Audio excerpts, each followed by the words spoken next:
센터를 위해서 또 담임 목사님의 건강을 위해서 기도하여 주셨으면 좋겠습니다. 그래서 오늘은 저번에 이제 제가 주기도문에 대해서 다루었고 또 우리 홍 목사님께서 사도신경에 대해서 다루어 주셨죠. 그럼 이제 성경책 앞뒤에 나와 있는 것 중에 하나 남은 게 있습니다. 그것이 뭐냐면 바로 십계명입니다. 보시면 성경책 맨 앞에 펴시면 주기도문, 사도신경이 보통 있고 맨 뒤를 펴면 십계명이 이렇게 있으실 거예요. 그래서 오늘은 이 성경책 맨 뒤에 나오는 십계명, 주기도문, 사도신경 다 그렇게 중요했는데 십계명은 또 왜 중요해서 이렇게 성경책 뒤에 따로 적어놨는지 함께 이야기를 나누어 보고자 합니다. 오늘 이렇게 십계명은 조문이 많아서 PPT에 쓰면 너무 내용이 많아서 제가 적질 않았거든요. 그래서 이 성경책 갖고 계신 분들은 이 뒤에 십계명 써져 있는 부분을 꼭 펴서 보시고, 혹시 성경책이 지금 없으시면 핸드폰으로 십계명을 검색을 하셔서 켜놓고 같이 보시면 더 좋을 것 같습니다. 그래서 오늘은 십계명, 하나님 사랑, 이웃 사랑이라는 제목으로 하나님의 말씀을 함께 나누겠습니다. 오늘 함께 먼저 읽을 말씀은 십계명보다 한 장 앞에 있는 출애굽기 19장 5절 6절의 말씀입니다. 출애굽기 19장 5절 6절 말씀을 함께 한 목소리로 읽겠습니다. 이것은 하나님의 말씀입니다.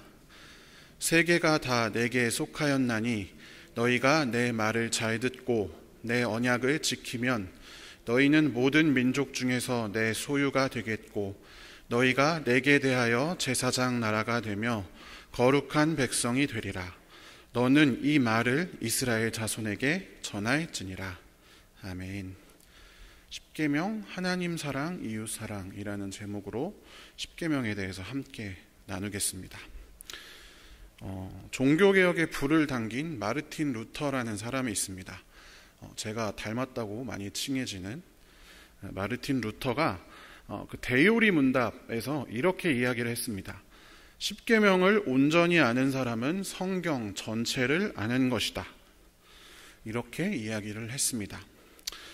아마 그러면 우리 대부분은 이 구절을 읽어보면 아마 이렇게 답하시겠죠. 나도 십계명 아는데 근데 나 성경은 잘 모르는데 도대체 어떻게 된 거야? 그렇습니다. 교회를 처음 다니시는 분들이 아니면 대부분 십계명에 대해서 알고 계시죠? 아니, 정확히 말하면 십계명 조문에 대해서 알고 있습니다. 1계명이 뭐고 2계명이 뭐고. 제가 어렸을 때는 막 초등부, 소년부 이런 데에서 십계명 외워서 시험도 치고 막 그랬습니다. 그러니까 십계명 조문은 다 알고 있습니다. 그렇지만 이 마르틴 루터가 말한 안다라고 하는 단어는 이 십계명의 조문의 내용을 그냥 단어적으로 안다라는 뜻으로 쓴 말은 아닐 것입니다. 그러면 무엇을 의미할까요? 십계명 가운데 들어있는 하나님의 뜻을 안다라고 하는 것입니다. 그리고 십계명을 우리에게 주신 하나님의 그 마음을 안다라는 것입니다. 그렇다면 십계명을 알면 성경을 다 안다고까지 마르틴 루터가 이야기했는데 이 십계명을 주신 하나님의 마음은 무엇인지, 또 이 십계명에 숨어있는, 십계명에 들어있는 하나님의 뜻은 무엇인지 함께 살펴보고자 합니다. 먼저 이 십계명의 자세한 조문에 대해서 이야기하기 전에 먼저 십계명이 우리에게 오기까지, 정확히 말하면 이스라엘 백성들이 십계명을 받기까지 무슨 일이 있었는지에 대해서 간략히 이 상황에 대해서 알아볼 필요가 있습니다. 십계명을 받게 된 그 당시, 바로 직전까지만 하더라도 이스라엘 백성들은 애굽에서 종노릇을 하고 있었죠. 그리고 모세는 살인자 신세로 미디안 광야로 도망가서 숨어서 근근히 살고 있었습니다. 그런데 그때 돌연 이 모세 앞에 그 떨기나무가 있었는데 그 떨기나무에 불이 붙으면서 그를 부르는 소리가 들려왔습니다. 하나님께서 친히 모세와 이스라엘 백성들의 인생에 그리고 인류의 역사 가운데 개입하셔서 이제 그 놀라운 일들을 벌이시기 시작합니다. 그렇게 그냥 지냈던 그들의 삶이 이제 거기서 새로운 구원을 향한 삶으로 흘러가기 시작하는데 그 출발이 바로 떨기나무에 붙은 불입니다. 하나님께서 모세에게 명령하시죠. 바로에게 가라. 근데 바로는 어떤 사람입니까? 그때 당시에 가장 힘이 센 사람, 신의 아들로 불리우는, 이때 여러 가지 연구가 있습니다만 모세가 출애굽을 할 때 그때 당시에 바로가 이집트의 그 람세스다 이렇게 이야기하는 경우가 많죠. 람세스라고 하면 이집트에서도 가장 위대한 왕 중에 한 명입니다.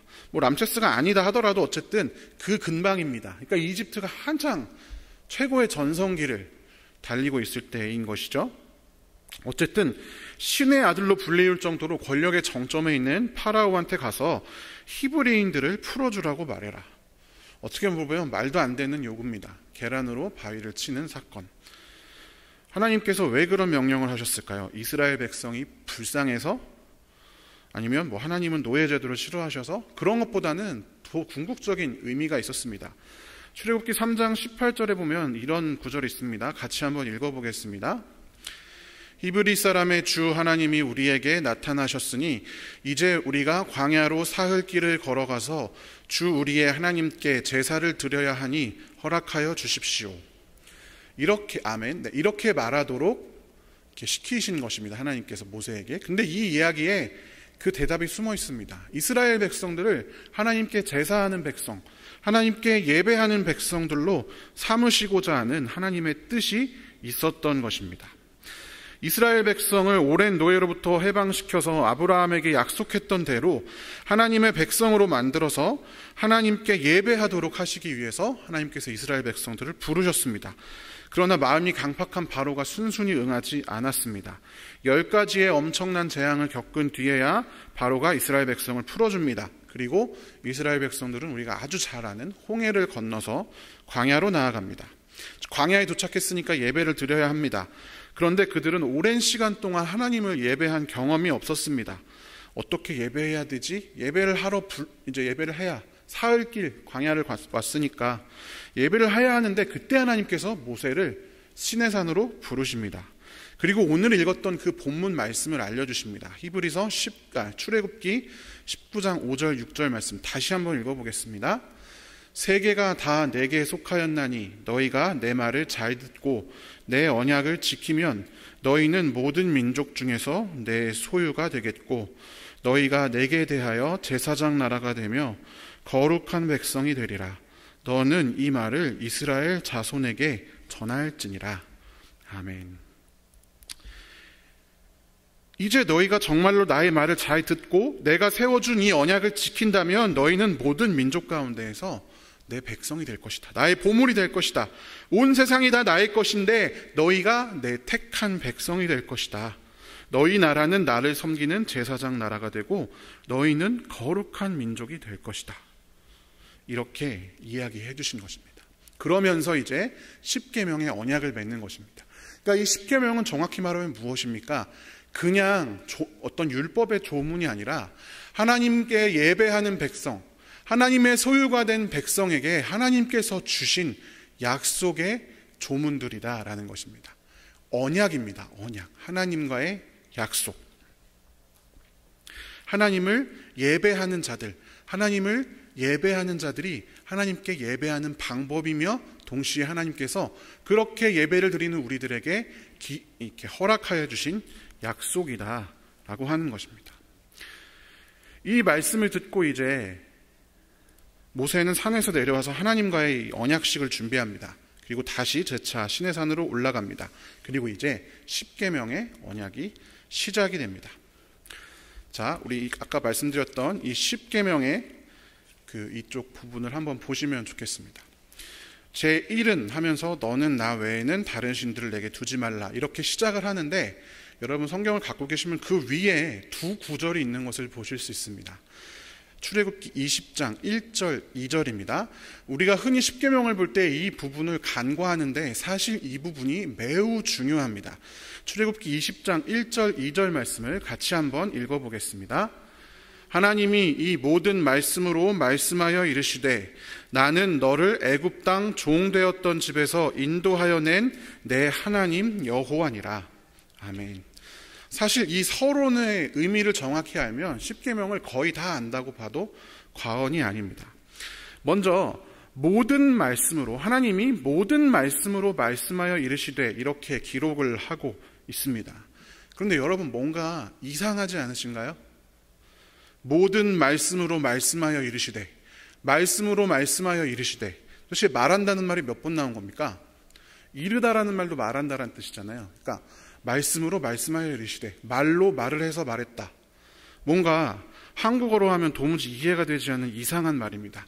분명히 여기에는 한국어에서는 알 수 없는 뭔가가 들어있을 것입니다. 이 말씀으로 말씀하여 이르시되 라고 할 때 앞에 두 개, 말씀으로랑 말씀하여 라고 번역된 이 두 개의 단어는 히브리어로 다바르라고 합니다. 그리고 이르시되로 번역된 단어는 다릅니다. 아마르라고 하는 단어를 사용을 합니다. 근데 이 다바르라고 하는 단어는 여러분 쉽게 말해서 창조할 때 하나님께서 말씀으로 만드셨잖아요. 그때의 다바르를 사용한다고 생각하시면 됩니다. 성경에 기록된 하나님은 말씀하신 분이십니다. 말씀으로 우주 만물을 창조하셨고, 말씀을 통해서 당신을 계시하시고, 말씀을 통해서 성도들의 삶과 인생의 발걸음들을 인도하십니다. 그렇기 때문에 이 말씀으로 말씀하여 할 때 이 다바르라고 하는 단어는 단순히 말을 했다, 언어를 내뱉었다, 이게 아니라 하나님께서 일을 이루셨다라는 의미를 가지고 있습니다. 하나님께서 일을 일으키셨다. 창조하고 섭리하고 사랑하고 재창조하고 행동하는 존재로서 그 의미를 담고 있는 단어입니다. 단순한 말이 아니라 하나님의 능력이 응축된 그러한 상태를 이야기하는 것이 바로 다바르라고 하는 단어입니다. 그리고 이르시대로 번역된 아마르라고 하는 단어는 소리 지르다에 좀 더 가까운 표현입니다. 즉 하나님께서는 말씀으로 세상을 창조하시는 그 말씀의 능력을 가득 담아서 이스라엘 백성들에게 소리치고 외치고 계신 것입니다. 하나님이 인간에게 먼저 말을 거신 것이죠. 하나님이 말씀으로 말씀하여 이르시되, 인간들아 들어라 하면서 본인의 온 마음을 담아 외치고 계신 것입니다. 우리가 먼저 하나님을 찾아 나선 것이 아니라 하나님 제발 말씀해 주세요, 뭔가 알려주세요 해서 하나님이 알려주신 것이 아니라 하나님이 자신을 드러내시면서 야 이제 너와 나는 이런 관계가 될 거야, 이제 시작하는 거야, 너와 나는 새로운 관계야, 너는 내 자녀야 라고 외치시면서 시작하는 것이 바로 이 서문의 시작인 것입니다. 따라서 이 십계명 시작의 이 아주 짧은 서문은 엄숙한 법정에서 법조문을 펴고 읽는 수준도 아니고 단순히 서론이라서 이렇게 작은 글씨로 써져 있는 그런 것도 아닙니다. 모든 말씀으로 말씀하시는 그분의 온 능력을 집약시키고 응축시켜서 쏟아내서 소리 지르시면서 십계명이 시작되는 겁니다. 그만큼 중요한 것입니다. 십계명은 하나님이 그냥 얘들아 이거 좀 지켰으면 좋겠어 이렇게 말씀하신 게 아니라 얘들아 이건 진짜 너희는 이제 이런 거 해야 돼 하면서 온 능력을 다 담아서 일을 이루시는 것, 그것이 바로 십계명의 서문입니다. 역사의 위대한 흐름이고 하나님의 구원의 선언이며 하나님과 하나님 나라의 백성들과의 영원히 변하지 않을 거대한 언약이 이렇게 하나님의 놀라운 음성에서 시작이 되는 것입니다. 그리고 두 번째는 나는 너를 애굽 땅 종되었던 집에서 인도하여 낸 내 하나님 여호와니라 라고 하는 두 번째 서문이 있습니다. 이 부분은 여러분 하나님과 이스라엘 백성과의 약속의 조문들, 이제 제1은 하면서 조문들이 나오기 전에 하나님이 어떤 분이신지 다시 한번 상기시키고 있습니다. 애굽 땅 종되었던 집에서 인도하여 낸 하나님 여호와, 이것은 하나님과 이스라엘 백성들이 어떤 관계인지에 대해서 다시 한번 확인해 주는 것입니다. 앞서 말씀드렸다시피 하나님께서는 그런 여러 가지 지난한 과정들을 거쳐서 이스라엘 백성들을 구원해 내신 분이십니다. 그 과정에서 이스라엘 백성들이 한 일은 아무것도 없습니다. 그저 하나님의 인도하심에 따랐을 뿐입니다. 이것은 무엇을 의미할까요? 우리가 흔히 오해하듯이, 그리고 구약 사람들도 다 오해했고 예수님 시대에 예수님을 한밤중에 몰래 찾아왔던 니고데모도 오해했듯이 십계명은 이 십계명을 지켜서 구원에 이르는 것이 아닙니다. 그런 수단이 아닙니다. 하나님이 야 네가 이런 조문을 지키면 내가 이거 줄 테니까 이거 한번 해봐, 이렇게 살살 꼬드기는 것도 아닙니다. 하고 나면 잘했어, 자 이제 구원 줄게, 이렇게 하는 게 아니라는 것입니다. 십계명도 마찬가지입니다. 하나님께서 대뜸 이스라엘 백성들에게 야 내가 신이니까 너희 나 좀 기쁘게 해라, 이 십계명 다 지키면 내가 진짜 기쁠 것 같은데 야 그게 충족되면 내가 복을 줄게, 이렇게 하신 것이 아니라 먼저 그들 하나하나를 지켜서 모세를 보내시고 이집트에 10가지 재앙을 내리시고 문설주에 피를 바르고 홍해를 가르시고 물을 내고 반석을 쳐서 물을 내고 만나와 메추라기 구름기둥과 불기둥을 보여주시고 그 다음에 얘야 내가 너희를 다스리겠다. 너희는 내 백성이 되거라 하였습니다. 먼저 구원해 주시고 그 다음에 언약을 맺는 것입니다. 지금 여기 앉아있는 우리도 마찬가지입니다. 10계명 어떻게 지키지? 저 조문 하나하나 따져보면 진짜 복잡할 텐데 저거 못 지키면 하나님이 나한테 벌 주시는 거 아닌가? 그것이 아닙니다. 하나님께서는 먼저 예수님의 십자가와 부활이라고 하는 놀라운 선물을 우리에게 주셨습니다. 그리고 그게 그냥 주신 게 아니라 그 복음이 우리 가운데 전달될 때까지 초대 교회부터 시작해서 수많은 과정들을 거쳐서 그 복음이 우리에게까지 전달될 것 아니겠습니까? 그 후에 저와 여러분은 이 자리에 있는 것이고 십계명에 대면하게 되는 것입니다. 그리고 하나님께서는 이렇게 말씀하십니다. 얘들아, 내가 너희를 구원한 하나님이야. 너희는 구원받은 사람들이야. 그렇지? 이제 나를 따라 이렇게 살았으면 좋겠다. 이렇게 최대한 열심히 살았던 다른 사람들 통해서 너희도 구원을 받았으니, 복음을 전달받았으니 너희도 이제 다른 사람에게 복이 되어야 한다. 근데 그러려면 이렇게 살아야 돼 라고 말씀하시고 계신 것입니다. 따라서 십계명은 단순한 율법 조문, 이거 율법들을 지켜서 하나님을 마음을 충족시키는 그런 개념이 아니라 우리 자신이 누구이며 자신이 누구의 소유인지를 아는 사람들이 이 땅을 살아가는 삶의 방식이 되는 것입니다. 그것이 복이 되는 삶이고 복의 근원이 되는 삶입니다. 복으로 살려면, 복의 근원으로 살려면 십계명의 말씀대로 살아야 하는 것입니다. 복을 누리면서 오늘날 같이 이 땅을 살아가게 하시는 하나님의 방법이 바로 십계명입니다. 이 세상이 자기 생각대로 돌아가도록 하나님이 내버려 두지 않았음을 우리의 일상을 통해서 나타내고 알리고 증언하는 것이 이 십계명의 역할입니다. 그렇기 때문에 이거는 말씀드렸다시피 조문도 아니고 도덕도 아닙니다. 이렇게 했으면 좋겠는데 그것도 아닙니다. 예수의 제자가 된 우리 개개인이, 우리 교회가, 우리 그리스도인이 당연히 취해야 할 삶의 방식이 십계명입니다. 이것과 반대되는 방식이 있다면 단호하게 거부하고 살아가야 하는 것입니다. 율법주의가 아니라 하나님 나라의 백성이 살아가야 하는 삶의 방식이 십계명에 들어있다라고 하는 것입니다. 여기서 한 가지 기억해야 할 것이 있습니다. 제가 주기도문에 대해서 강의를 했었는데 그때 제가 주목해야 할 것에 대해서 여러 가지 말씀드렸지만 주기도문은 모든 기도가 우리에 대한 기도라고 말씀을 드렸습니다. 우리 아버지, 우리에게 일용할 양식을, 우리가 우리에게 잘못한 사람을, 우리의 죄를, 우리를 시험에 빠지지 않게. 하나님의 부르심은 우리라고 하는 예수님을 구주로 고백하는 사람들이 모두가 다 이 주기도문에 포함되어 있습니다. 그런데 십계명은 정반대입니다. 너는, 나 외에는, 너를 위하여, 너는 내 하나님, 다 너는 이라는 단어로 되어져 있습니다. 주기도문과 정반대입니다. 철저하게 너는으로 되어 있습니다. 이것은 무엇을 의미합니까?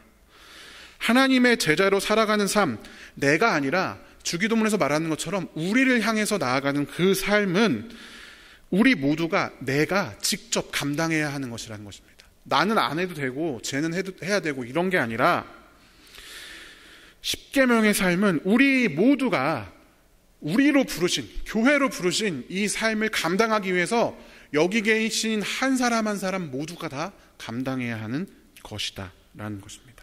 그리고 그것은 단순히 구원받기 위한 길이 아니라 구원받은 자로서 우리를 통해 세상을 다스리시고 세상의 복음을 전하는 하나님의 소유된 백성으로서의 부르심에 응답하는 삶, 하나님과 함께 이 땅을 하나님 나라로 세우는 제사장 나라로서의 삶인 것입니다. 그렇다면 이제 십계명이 어떤 의미인지에 대해서 아셨죠? 그럼 이제 십계명의 내용에 대해서 한번 살펴보겠습니다. 하나님의 소유된 우리는 어떻게 살아야 할까? 십계명이 이제 하나님의 소유된 자가 살아야 되는 방식이라는 건 알았는데 도대체 무엇일까? 사실 십계명을 간단히 정리하는 것은 제가 해드리는 것이 아니라 이미 예수님께서 성경에서 해주셨습니다. 마가복음 12장 29절부터 31절까지의 구절을 함께 읽어보겠습니다. 예수께서 대답하시되 첫째는 이것이니 이스라엘아 들으라. 주 곧 우리 하나님은 유일한 주시라. 내 마음을 다하고 목숨을 다하고 뜻을 다하고 힘을 다하여 주 너의 하나님을 사랑하라 하신 것이요 둘째는 이것이니 내 이웃을 내 자신과 같이 사랑하라 하신 것이라. 이보다 더 큰 계명이 없느니라. 아멘. 그리고 마태복음에서 이렇게 또한 말씀하십니다. 마태복음 22장 37절부터 40절까지입니다. 같이 읽어보겠습니다. 예수께서 이르시되 내 마음을 다하고 목숨을 다하고 뜻을 다하여 주 너의 하나님을 사랑하라 하셨으니 이것이 크고 첫째 되는 계명이요 둘째도 그와 같으니 내 이웃을 내 자신같이 사랑하라 하셨으니 이 두 계명이 온 율법과 선지자의 강령이니라. 아멘.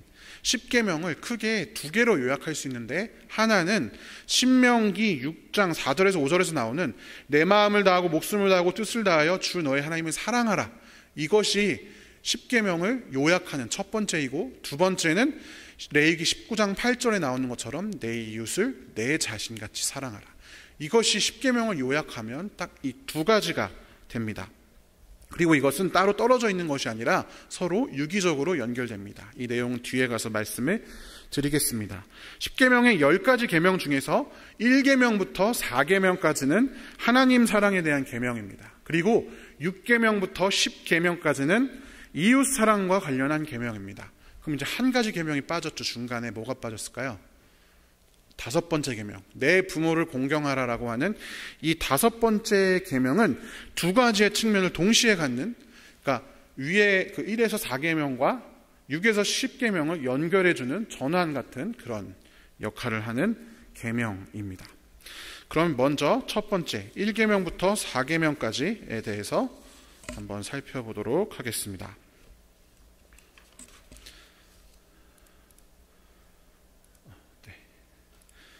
1계명에서 4계명까지 우리가 다 알듯이 하나님 사랑에 대한 계명입니다. 여러분 10계명 갖고 계시면 제1은 첫 번째 계명을 같이 한번 읽어보겠습니다. 제1은 너는 나 외에는 다른 신들을 내게 두지 말라. 아멘.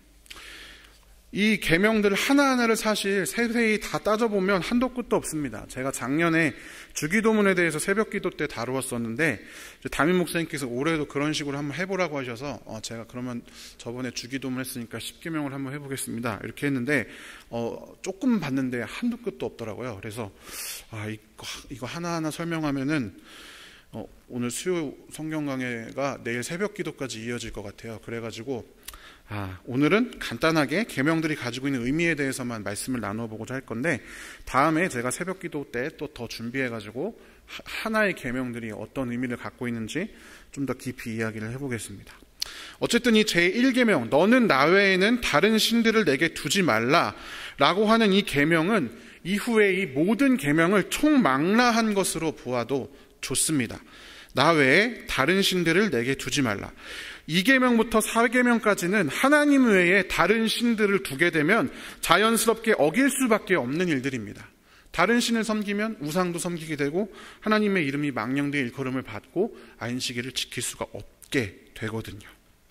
그래서 이 첫째 계명은 특별히 하나님과 이스라엘 백성과의 관계를 규정한 바로 앞에 그 조문 2절, 나는 내 하나님 여호와다 라고 하는 이 구절과 바로 이어지면서 굉장히 강력한 의미를 지닙니다. 얘들아, 너희에게는 다른 신은 없어. 나만 하나님 여호와야. 다른 아버지는 없어.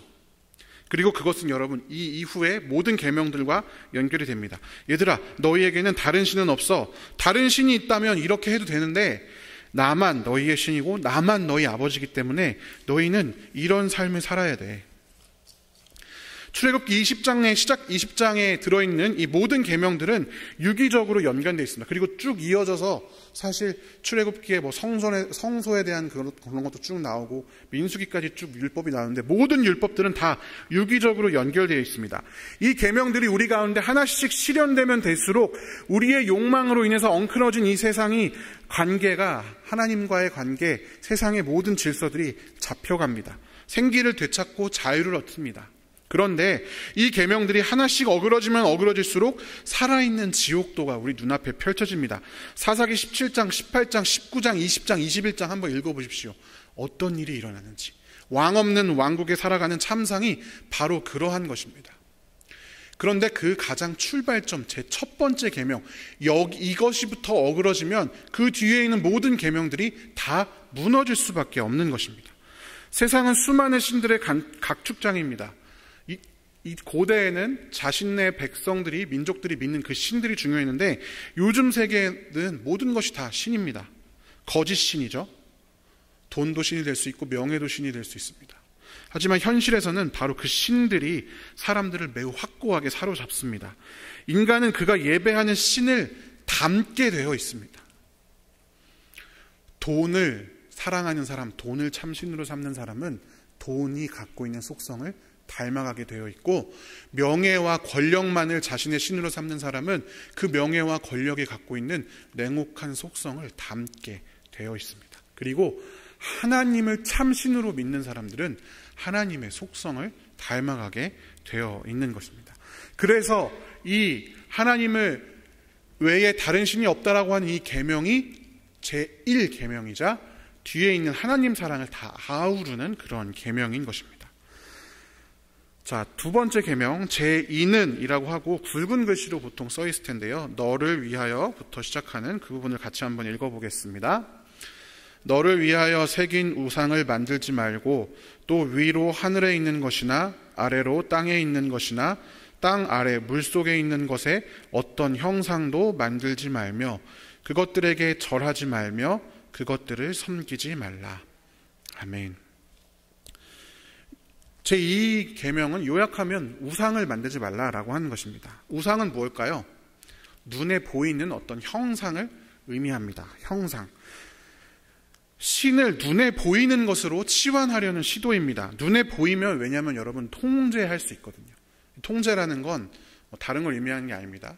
제가 재작년에 교역자들이랑 같이, 정확히 어디였는지 기억 안 나는데 무슨 산에 갔다가 절에 이제 들렀습니다. 근데 거기서 되게 재미있는 장면을 봤는데, 그 절에 있는 무슨 사당에 금으로 된 부처님이 있어요. 그리고 거기에 막 이런 구절이 붙어 있더라고요. 직접 부처님께 금을 입힐 수 있습니다. 그럼 이제 돈을 내면은 그 금에 자기가 금칠을 하는 건가 봐요. 제가 그때 전이진 논사랑 보면서, 야, 진짜 신박하다. 저걸 하면서 얼마나 저 불교자들이 얼마나 감동을 받을까. 막 교회에서 십자가에 막 예수님 금칠하라고 하면 사람들이 막 할까, 막 이런 얘기하고 그랬는데, 이 우상이라는 것, 눈에 보이는 것은 어떤 것을 하냐면 내가 이것을 섬긴다라고 하는 것을 스스로 확인을 할 수가 있습니다. 그리고 이러면 복을 주겠지라고 하는 매우 확실한 이벤트가 됩니다. 현재적인, 지금 당장 눈에 보이는 어떤 행동을 하면서 또 당장 눈에 보이는 어떤 것을 내가 얻기 위해서 우상을 섬기는 것입니다. 그렇기 때문에 우상은 단순히 우리가 오해하듯이 하나님이 아닌 다른 신을 말하는 것이 아니라 하나님이 아닌 다른 신인데 눈에 보이는 것, 그 형상을 말합니다. 그런데 하나님의 형상으로 지음받은 것이 있죠. 그게 무엇이죠? 사람입니다. 그리고 골로새서에 보면 예수님, 주는 보이지 않는 하나님의 형상이다, 이렇게 기록하고 있습니다. 그 형상은 사람들에게, 또 예수님에게 들어있는 것인데, 그것이 아닌 다른 형상을 가리켜서 하나님이라고 하는 것은 하나님을 모욕하는 행위가 됩니다. 이스라엘 백성들이 하나님과 모세가 시내산에 있던 그 순간에 금송아지를 만들었습니다. 그리고 그 금송아지를 뭐라고 했냐면 여호와라고 했습니다. 이것을 기억해야 합니다. 우리가 하나님을 믿고 하나님을 바란다고 하면서 보이지 않는 하나님을 믿지 않고 세상의 다른 것들을 믿거나 교회의 크기를 믿거나 내 직분을 믿거나 내 재산을 믿거나 내가 나온 학교를 믿거나 한다면 우상을 섬기는 것과 같습니다. 이스라엘 백성들도 우리는 하나님께서 뽑아낸 백성이니까, 선택한 백성이니까 우리는 하나님이 뭐라고 안 하실 거야. 잘못된 오산, 그것 자체가 우상일 수 있죠. 성전도 그들의 우상이 되어버렸습니다. 안식일을 지키는 것도, 그 안식일도 우상이 되었습니다. 십계명 자체가 우상이 되었습니다. 그래서 예수님께서 그 모든 것을 파괴하였습니다. 눈에 보이는 것을 지켜서 그것으로 내가 이득을 보려고 하는 그 행위 자체. 그래서 우상을 섬기지 말라라고 이야기하고 계신 것입니다. 자, 세 번째 계명 같이 제3은 읽어보겠습니다. 너는 내 하나님 여호와의 이름을 망령되게 부르지 말라. 아멘. 여호와의 이름은 제가 설교 때 여러 번 말씀드린 적 있지만 스스로 있는 자, 하나님이 이 땅의 주관자라고 하는 그 뜻을 가지고 있는 단어가 바로 여호와입니다. 여호와의 이름을 망령되이 부른다는 것은 하나님이 이 땅의 주관자임을 망각하면서 살아가는 모든 순간을 가리킵니다. 하나님의 이름이 망령되게 불려집니다. 우리가 하나님이 여호와이심을, 스스로 있는 자이심을, 이 땅의 창조자이시며 주관자이심을 잊어버리고 살아갈 때 우리는 살인하고 간음하고 거짓과 허위로 점철된 삶을 살게 됩니다. 이웃을 탐내며 살아가게 됩니다. 그리고 그런 우리를 보면서 사람들이 이렇게 말합니다. 쟤네는 하나님의 백성이라며 근데 하나님 백성이 뭐 저래? 하나님 나라가 그따위야? 그러면 하나님도 별론데? 이게 바로 하나님의 이름을 망령되게 하는 순간입니다.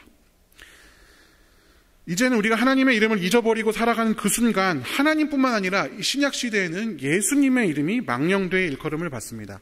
여러분 개독이라고 하는 말을 아시죠? 뼈 아픈 말입니다만 기독 앞에 개자를 붙여서 낮추어 이르는 말입니다. 그런데 여러분 기독이 무슨 뜻입니까? 무슨 말입니까?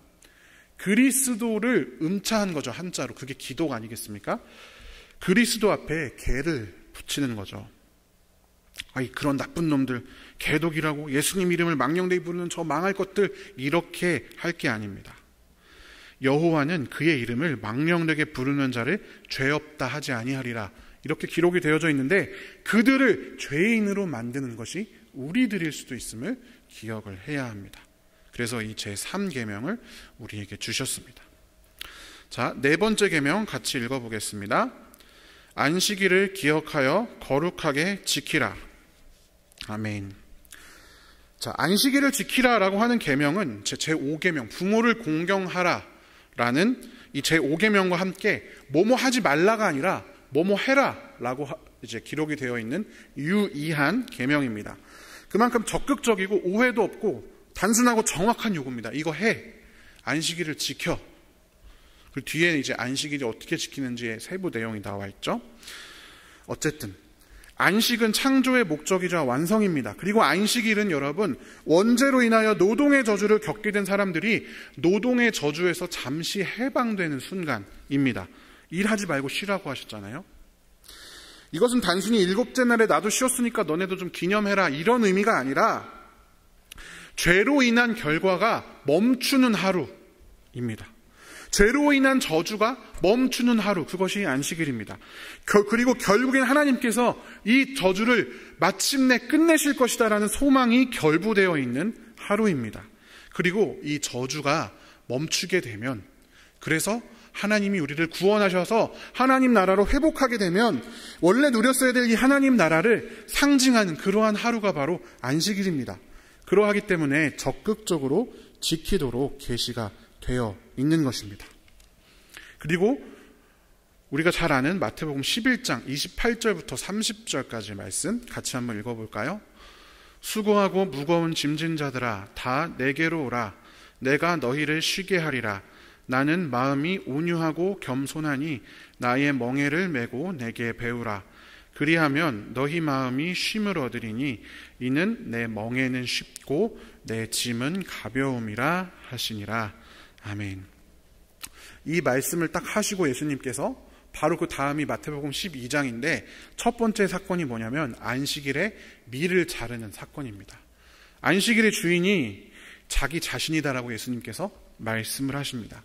그렇기 때문에 이제 이 시대를 살아가는 우리는 안식일을 기억하라고 하는 이 계명이 그냥 이 날을 단순히 율법적으로 지켜서 아무 일도 하지 않고 그럼 교회에 오는 것도 뭐 하는 건데 오면 안 되겠네요. 토요일을 안식일로 지켜야 되겠네요. 그게 아니라 영원한 우리의 안식, 그 안식의 근원 되신 예수님을 믿고 예수님을 경험하고 예수님을 누리며 사는 것, 그것이 바로 안식일을 지키라라고 하는 이 계명이 오늘날 우리에게 주는 의미입니다. 이렇게 해서 1계명부터 4계명까지 하나님 사랑에 대한 계명을 다루어 봤습니다. 자, 그리고 아까 제가 5번째 계명은 하나님 사랑과 이웃 사랑의 변환되는 그 과정, 둘 다 들어있는 거라고 말씀을 드렸죠. 하나님 사랑의 완성이자 이웃 사랑의 출발이 바로 5번째 계명입니다. 같이 한번 5번째 계명 읽어보겠습니다. 내 부모를 공경하라. 아멘. 마틴 루터가 아까 그 십계명에 대해서 이야기하면서 이런 말도 했습니다. 4번째 계명까지는 하나님을 섬기는 일에 대해서 말씀하셨고, 이제 5번째 계명을 주신 거는 이제 이 이후에 최선의 시작이 무엇인지 우리에게 알게 하셨다. 이웃 사랑의 최선의 시작은 살인, 간음, 도적질 하지 않는 것이 아니라 부모에게 감사하는 것이다. 사실상 하나님은 부모를 이 땅에서 하나님의 대리자로 삼으셨다. 이렇게 마틴 루터가 이야기했습니다. 부모는 하나님의 대리자로서 이 땅에 하나님께서 보내주신 그런 분입니다. 물론 이제 요즘엔 죄로 인해서 깨어졌기 때문에 요즘에 특히 막 이상한 부모 얘기가 많이 나오잖아요. 별 회개한 부모 얘기가 많이 나오는데, 그런 부모에게도 아무 기계적으로 감사해라, 공경해라 이런 게 아니라 우리가 낳아주신 일반적인 부모님에게 감사하지 못하면 이웃 사랑이 불가능하다라는 것을 이야기하는 것입니다. 여러분, 배꼽 인사, 저희 아진이가 이제 배꼽 인사를 해. 그러면 이렇게 배꼽을 인사를 하죠. 배꼽이 상징하는 바가 무엇일까요? 배꼽. 우리가 배꼽을 보면서 상징하는 것. 우리의 삶이 근원이 내가 아니라 이 배꼽을 통해서 과거에 탯줄로 연결되어 있었던 어머니로부터 내가 삶이 태어났다라는 것이, 내 육신의 유일한 상징이, 직접적인 상징이 배꼽입니다. 엄마랑 닮고 같은 성을 쓰고 이런 것도 있지만, 엄마와 연결되어 있다고 하는 가장 기본적인 핵심적인 유일한 증거가 배꼽입니다. 우리는 필시 어머니, 우리의 부모로부터 연결되어서, 부모의 은혜로부터 받은 것들로 인해서 태어날 수 있지, 스스로 태어날 수 있는 존재는 없는 것이죠. 그것은 자연스럽게 또한 우리의 참 아버지 되신 하나님으로 연결이 됩니다. 그래서 부모를 공경하는 것은 유교적 사상이 결부된 것처럼 아버지한테 신체 발부 수지 부모, 아버지한테 어머니한테 이런 거 이야기하는 게 아니라, 아버지나 어머니도 내가 아니고 다른 사람이잖아요. 이웃의 시작. 부모를 공경하고 잘 대하는 것은 타자에 대한 사랑의 시작이면서 동시에 하나님 사랑이 완성되는 순간이라는 것입니다. 부모도 사랑하지 않는 사람이 어떻게 사람을 사랑할 수 있겠습니까? 부모도 사랑하지 않는 사람이 어떻게 하나님을 사랑할 수가 있겠습니까? 이 5번째 계명은 부모를 사랑하며 이웃을 향해 나아가는 것이며, 또한 우리를 이 땅에 부르시고 주의 자녀로 삼아주신 하나님을 기억하며 하나님의 대리자로서 이 땅에서 우리를 낳으시고 기르신 부모를 사랑하도록 우리에게 주신 그러한 계명이다라는 것입니다. 자, 이제 마지막입니다. 6계명부터 10계명까지 짧으니까요, 6부터 10까지 같이 쭉 읽어보겠습니다. 살인하지 말라, 간음하지 말라, 도둑질하지 말라, 내 이웃에 대하여 거짓 증거하지 말라, 내 이웃의 집을 탐내지 말라. 아멘. 자, 이 6계명부터 10계명은 이웃 사랑에 대해서 이야기하고 있습니다. 그런데 이 이웃 사랑을 말한 이 5가지의 계명을 논하자면 엄청 길고, 예수님도 산상수훈에서 엄청 자세히 말해놨습니다. 우리가 한 번쯤 들어봤을 이웃을 미워하는 마음만 품어도 살인하는 거다. 이웃을 보고 음욕만 품어도 간음하는 것이다. 이거 다 예수님께서 산상수훈에서 말씀해 주신 것이잖아요. 그래서 그 자세하게 얘기하기보다는 일단 먼저 이웃이 누구인지부터 말을 한번 해보겠습니다.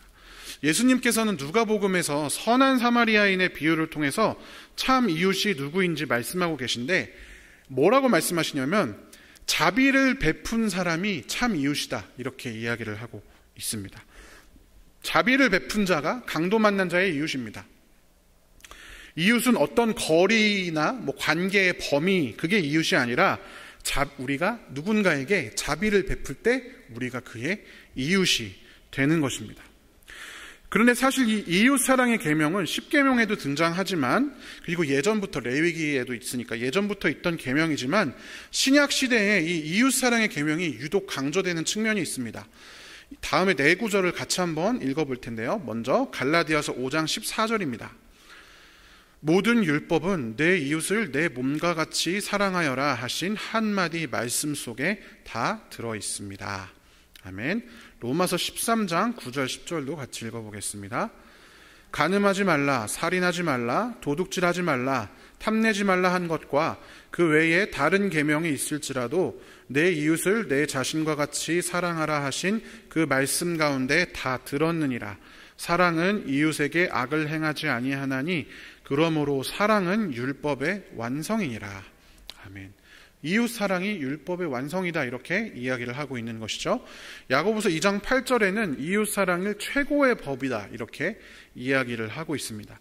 그리고 예수님께서 결정적으로 요한복음 13장 34절 35절에 이렇게 말씀하셨습니다. 같이 한번 읽어보겠습니다. 새 계명을 너희에게 주노니 서로 사랑하라. 내가 너희를 사랑한 것 같이 너희도 서로 사랑하라. 너희가 서로 사랑하면 이로써 모든 사람이 너희가 내 제자인 줄 알리라. 아멘. 요즘 주일에 담임 목사님께서 사도행전 강해를 하고 계신데요. 신약 시대는 공동체, 즉 교회의 시대입니다. 예수님으로 인해 구원받은 자들, 하나님을 내 삶의 주관자로 고백하는 자들이 모여서 예배하고 서로 삶을 공유하며 이 땅을 살아가는 것, 그것이 교회의 시대입니다. 신약의 시대인 것입니다. 그리고 이 공동체의 삶에 있어서 강조될 수밖에 없는 것이 바로 이웃 사랑의 계명입니다. 이것은 예수님의 이 말씀에서 더욱 자세히 알 수 있습니다. 마태복음 25장 40절 45절 함께 읽어보겠습니다. 임금이 대답하여 이르시되 내가 진실로 너희에게 이르노니 너희가 여기 내 형제 중에 지극히 작은 자 하나에게 한 것이 곧 내게 한 것이니라 하시고, 이에 임금이 대답하여 이르시되 내가 진실로 너희에게 이르노니 이 지극히 작은 자 하나에게 하지 아니한 것이 곧 내게 하지 아니한 것이니라 하시니. 아멘. 이 신약 시대, 예수님의 시대에 이르러 이웃 사랑은 하나님 사랑의 방법이기도 합니다. 너희 중 가장 작은 자에게 자비를 베푼 것이 곧 나에게, 하나님에게, 임금에게 베푼 것과 같다라고 예수님이 친히 말씀하셨기 때문입니다. 하나님을 사랑하는 사람들, 하나님이 참 신이라고 믿는 사람들은 이웃을 사랑할 수밖에 없기 때문입니다. 제1계명을 지키는 사람들이 다른 계명들을 어길 수 없는 것이 당연한 이치이기 때문입니다. 마음으로 이웃을 미워하는 마음을 품지 않고, 음욕을 품지 않고, 거짓을 고하거나 허위로 자신을 꾸며내지 않고, 다른 사람이 마땅히 취해야 할 것을 내가 빼앗고 도적질하지 않고, 이웃의 것을 탐내고 사람 자체를 탐내서 내 아래에만 두고자 하는, 이웃을 사랑하는 그러한 행위를 통해서 하나님의 이름이 영광을 받고 하나님 나라를 사람들이 경험하고, 그것을 통해 우리는 하나님의 백성이 되고, 그것이 바로 안식하는 삶입니다. 그래서 이 1계명부터 10계명까지는 각자 다른 계명이 아니라 이 모든 계명들이 서로 유기적으로 연결되면서 모든 계명들이 하나님 나라를 누리며 살아가는 하나님 백성의 삶의 방식으로 기능하는 것입니다. 사랑하는 성도 여러분, 10계명은 단순한 율법 조문이 아닙니다. 하나님이 지키라니까 지켜야 하는 그런 것도 아닙니다. 10계명의 조문들을 알고 매일 되씹으면서 우리는 하나님이 어떤 분이신지, 그리고 나에게 어떤 은혜를 베푸셨는지를 기억합니다. 그리고 우리의 삶을 하나님이 기뻐하시는 삶으로, 하나님의 이름이 영광받는 삶으로, 하나님 나라의 백성으로, 하나님 나라의 제사장으로 합당한 삶으로 만들어 갑니다. 그리고 그것은 이웃 사랑으로 표현됩니다. 그것이 하나님과 우리의 아름다운 관계를 세워가며, 그것이 하나님이 우리와 맺으신 언약 안에서 우리가 그 하나님이 먼저 베풀어 주신 그 구원의 은혜, 그 놀라운 사랑에 마땅히 표현하는, 돌려드리는 사랑의 방식입니다. 그래서 10계명이 분명히 구약에서 율법, 예수님이 우리가 이해할 때는 율법이 필요 없는 것 같은데 여기에 성경책 맨 뒤에 기록되어져 있는 것입니다. 마가복음에서 이렇게 증언합니다. 마가복음 12장 33절 마지막으로 같이 한번 읽어보겠습니다. 또 마음을 다하고 지혜를 다하고 힘을 다하여 하나님을 사랑하는 것과 또 이웃을 자기 자신과 같이 사랑하는 것이 전체로 드리는 모든 번제물과 기타 제물보다 나으니이다. 아멘. 우리의 11조도, 우리의 헌금도, 우리의 어떤 헌신도 물론 하나님이 기뻐하시지만, 그것도 중요하지만, 마음을 다하고 지혜를 다하고 힘을 다하여 하나님을 사랑하는 1계명부터 4계명까지 그 하나님 사랑의 계명을 지키는 것, 그리고 이웃을 자기 자신과 같이 사랑하는 6계명부터 10계명, 그리고 중간에 포함되어 있는 이 5계명, 이 모든 10계명을 지키는 것이 모든 번제물과 기타 제물보다 더 낫다. 모든 번제물과 기타 제물보다 이 삶을 하나님께서 더더욱 기뻐하십니다. 그리고 이 계명을 지키다 보면 당연히 11조도 하게 되고 헌금도 하게 되고 그렇게 되겠죠. 예수의 제자로서 10계명을 아는 삶, 조문을 머리로 알고 외우는 것이 아니라 이 안에 들어있는 하나님 사랑과 이웃 사랑, 그러한 삶을 살아가는 귀한 성도들 되시기를 주님의 이름으로 축원합니다. 함께 기도하겠습니다. 사랑의 하나님 아버지, 감사합니다. 죄에 매여 있었던, 죄의 종되었던 우리들을 주님께서 친히 십자가에 달리시고 스스로 저주받으시고 돌아가심으로써, 그리고 또한 부활하심으로써 그 모든 죄의 멍에를 풀어주시고 자유하게 하셨으니 감사합니다.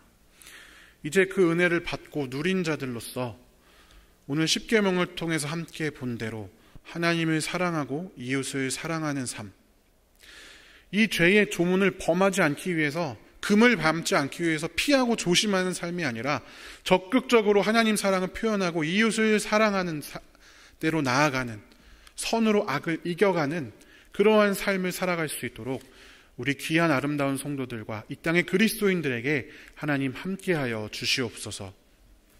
이제 또한 우리가 기도하다가 돌아갈 것입니다. 우리의 모든 기도들이 나를 위한 도구가 되지 않고 하나님 나라를 위한 도구가 되도록 우리의 기도를 주님 사용하여 주시고 인도하여 주시옵소서. 우리의 한 주간의 시간 한가운데 시간을 내어 기도하는, 또 말씀을 듣는 이 귀한 성도들을 주님께서 기억하여 주시고 하나님 나라의 놀라운 은혜를 경험하며 살아갈 수 있도록 주님 인도하여 주시옵소서. 감사를 드리며 살아계신 예수님의 이름으로 기도합니다. 아멘.